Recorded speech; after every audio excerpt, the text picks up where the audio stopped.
Confirm collection کے محترم دوستو، السلام علیکم۔ آپ کو ہماری نئی ویڈیو میں خوش آمدید۔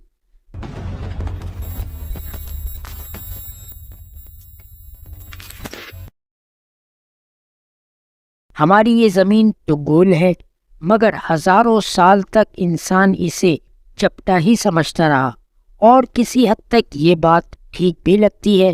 اپنی بناوٹ کی وجہ سے یہ چپٹی بھی ہے۔ قدیم ترین اسلامی روایات کے مطابق رب کائنات نے 4 فرشتوں کو ایک کعب یعنی 4 کونوں والا ایک ٹکڑا یا حصہ دیا، اور حکم ہوا اس کو آج کی زمین کے مقام پر رکھ کر برابر کھینچو۔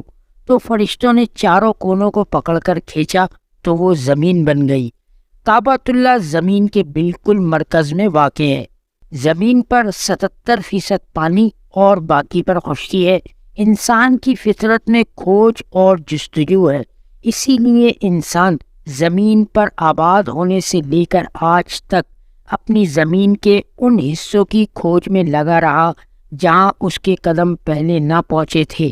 انسان نے سب سے زیادہ جس چیز کو تلاش کیا وہ تھا آب حیات کا چشمہ، جس کا پانی پینے سے انسان امر ہو جاتا ہے، مگر وہ تو نہ جانے زمین کے کس کونے یا غار میں تھا۔ اس کو نہ تو کسی کو ملنا تھا اور نہ ہی وہ آج تک ملا۔ اس کی تلاش میں ناکامی کے بعد انسان زمین کے کناروں اور کونوں کی تلاش میں نکلا۔ کشتی حضرت نوح نے بنائی اور یوں سمندر پر وقتی سفر شروع ہوا، مگر سمندر مکمل تسخیر نہ ہوا۔ خشکی کا سفر سورج کے مغرب میں غروب اور مشرق سے طلوع ہونے سے تھوڑا آسان ہوا۔ رات کو ستارے مغرب سے مشرق کی سمت چلے تو یہ مسئلہ بھی قدرے حل ہوا، مگر باقی کی 2 سمتیں یعنی جنوب اور شمال ابھی تک معمہ بنی ہوئی تھیں۔ قرآن میں بھی رب العزت نے دونوں مشرقوں اور دونوں مغربوں کا لفظ ادا کیا۔ نقشہ سازی بھی قدیم علم ہے۔ قدیم دنیا کے نقشے اگر آپ دیکھیں تو اس میں آپ کو بحر اوقیانوس کے پاس اٹلانٹا بھی نظر آئے گا۔ کسی سمندری طوفان یا سونامی جیسے زلزلے نے اسے سمندر کے اندر ڈبو دیا۔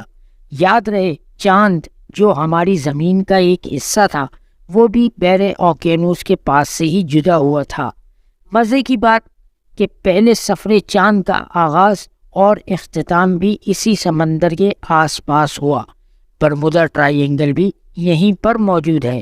سمندر کے وسیع و عریض سینے پر انسان سفر کشتیوں اور پرانے لکڑی کے جہازوں پر کرتا رہا۔ ابھی ہمارے پاس قطب نما یعنی کمپاس نہ تھا۔ سفر کرنے کے لیے سورج، چاند، ستاروں سے ہی رہنمائی حاصل کی جاتی تھی، مگر جنوبی اور شمالی کرے پر سفر کرنا اب بھی ممکن نہ تھا۔ جنوبی قطب پر وسیع سمندر کے بعد برف کی شدید تہ آ جاتی اور شمالی حصے کی طرف سورج کبھی کبھی ہی طلوع ہوتا تھا، وہ بھی کچھ ٹائم کے لیے۔ اسکنڈر ممالک میں سورج 6 ماہ بعد نکلتا ہے، وہاں 6 ماہ دن اور 6 ماہ رات رہتی ہے۔ ناروے کو اسی لیے آدھی رات کے سورج کی سرزمین بھی کہا جاتا ہے۔ سویڈن، فن لینڈ اور ڈنمارک میں بھی دن رات کا یہی نظام ہے۔ قطب نما کی ایجاد کے بارے میں عموماً یہ بات مشہور ہے کہ یہ عربوں کی ایجاد ہے، مگر ایسا بالکل بھی نہیں، چونکہ عرب ہمیشہ سے ہی ایسے خطوں میں رہتے آ رہے ہیں جو زمین اور سمندر دونوں ان کے راستے میں آتے ہیں۔ یعنی آپ گاڑی سے جائیں یا پانی کے جہاز سے، عربوں سے بچنا مشکل ہی نہیں، ناممکن ہے۔ ہاں، اگر ہوائی جہاز سے جائیں تو کچھ چانس ہے۔ اسی لیے ہر زمانے میں تاجر ہو یا مسافر، وہ یہی رکتے اور اپنا نیا سامان، نئی چیزیں بھی یہاں ضرور لاتے۔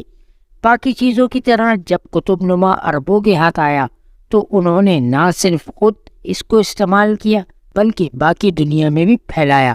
قطب نما کی سب سے خاص بات یہ ہوتی ہے کہ اس کی سوئی ہمیشہ شمال کی سمت رہتی ہے۔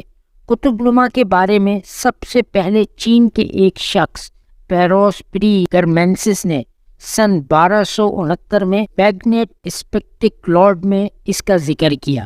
سن 1000 تک انسان سمندر میں سورج ستاروں کی مدد سے سفر کرتے تھے، مگر اس کے بعد ہمارے پاس ایک ایسا آلہ آیا جس نے انسان کو سمت بتائی جس سے وہ بے سمت نہ رہا، اور اس کے لیے راستہ ڈھونڈنا بھی مشکل نہ رہا، اور وہ آلہ تھا کمپاس۔ اس کے بعد تو زمین کے وہ حصے بھی دریافت ہوئے جو ابھی تک چھپے ہوئے تھے، مگر دونوں پول نارتھ اور ساؤتھ اب بھی نہ مل سکے۔ اسی چکر میں ہزاروں انسان سمندر میں فنا ہو گئے، مگر کوششیں جاری تھیں۔ یہ 6 اپریل 1909 کی بات تھی جب ایک مہم جو رابرٹ دی بیئر جو کہ امریکن تھا، اس نے تمام سفری مشکلات جو اسے راستے میں آئیں انہیں برداشت کرتے مقابلہ کرتے قطب شمالی پر قدم رکھا۔ وہ کسی بھی پول پر پہنچنے والا پہلا انسان تھا، جیسے کہ نیل آرم چاند پر پہنچنے والا پہلا انسان تھا۔ جب یہ خبر اخباروں کے ذریعے عام ہوئی، ناروے کا ایک اور مہم جو رونالڈ ایمنڈسن جو قطبین کے راز جاننے کے لیے بے چین تھا، وہ جنوبی پول دریافت کرنے نکلا۔ وہ 16 مہینے کی زبردست سفری تکالیف سہتا ہوا بالآخر 14 دسمبر سن 1911 کو قطب جنوبی پر جا پہنچا۔ اس نے وہاں ناروے کا جھنڈا لہرایا اور اپنی کامیابی کا جشن منایا، مگر یہ جشن اس کو اکیلے ہی منانا پڑا کیونکہ وہ بیچارہ وہاں اکیلا جو تھا۔ ہوائی جہاز کی ایجاد کے بعد آسٹریلیا کے مہم جو پائلٹ سر جارج ہیوبرٹ نے سن 1928 میں اپنے طیارے کے ذریعے قطب جنوبی پر پہلی پرواز کی، اور یوں صرف برفانی ریچھوں، سیلوں، کچھ پرندوں اور چند درختوں کی سرزمینوں کو جو برف سے ڈھکی ہوئی تھی دریافت ہوئیں۔ حیرت انگیز بات یہ کہ وہاں بیکٹیریا نہیں ہوتا کیونکہ وہاں سردی جو اتنی زیادہ ہوتی ہے، اور سب سے خاص بات یہ کہ مذہبی روایتی بھی ان جگہوں سے جڑی ہوئی ہیں، مگر ان رازوں کو کھوجنا تو ان پولوں کو دریافت کرنے سے بھی زیادہ مشکل ہے۔ فی الحال اس ویڈیو میں اتنا ہی، ملتے ہیں اگلی ویڈیو میں نئے ٹاپک کے ساتھ، مگر جانے سے پہلے ویڈیو کو لائک کریں اور پہلی بار آنے والے دوست چینل کو سبسکرائب کر کے ساتھ جڑے بیل آئیکن کو بھی ضرور پریس کریں تاکہ آپ کا اور ہمارا تعلق ہمیشہ برقرار رہے۔